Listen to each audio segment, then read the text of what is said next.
Risk of breast lift surgery. Breast lift or mastopexy is generally done to lift and tighten the breast skin envelope.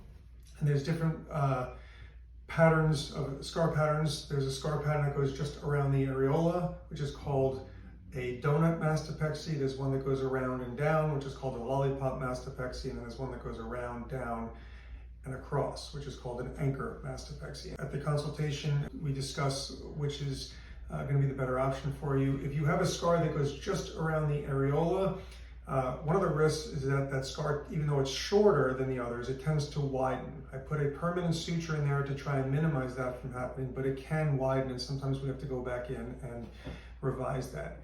The scars that go around, down, and across, or around and down, those scars are longer, but they tend to heal better, but they sometimes don't always heal better.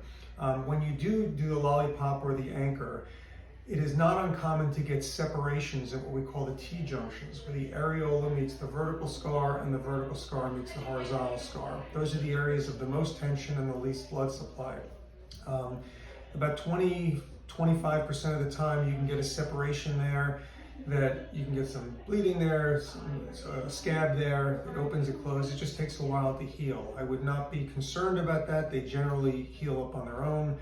There's usually nothing to do for it. It usually just heals, but that is one of the risks. Biggest issue with breast lift is you're fighting the war against gravity. So this isn't a cure for breasts that are sagging, it's a treatment for it. So we are basically taking usually skin that's been overstretched and cutting that to tighten the skin envelope and lift the existing breast tissue. The limitation of that is that there is a settling. At first you're going to do what we call high and tight, but then it tends to settle down. In some cases, which we will have discussed, we will use some sort of mesh, what we call the internal brow or Galaflex 3D mesh, to add support. In some cases, that gets replaced over the course of about 18 months with scar tissue, and that adds to the strength. But you are fighting the war against gravity, so I tell everyone, if you can get a job on the space shuttle afterwards, take it, because anything that'll help fight the war will help. But you need to remember that this is not a structural procedure.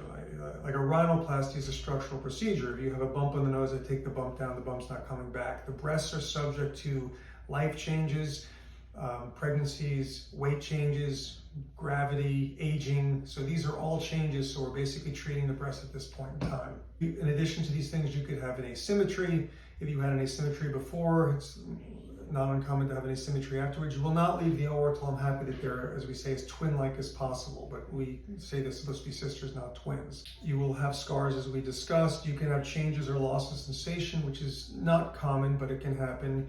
You can have diminished blood supply to the nipple and the areola, which again, for a breast lift procedure is very uncommon, but it can happen. Those are the risks of breast lift surgery.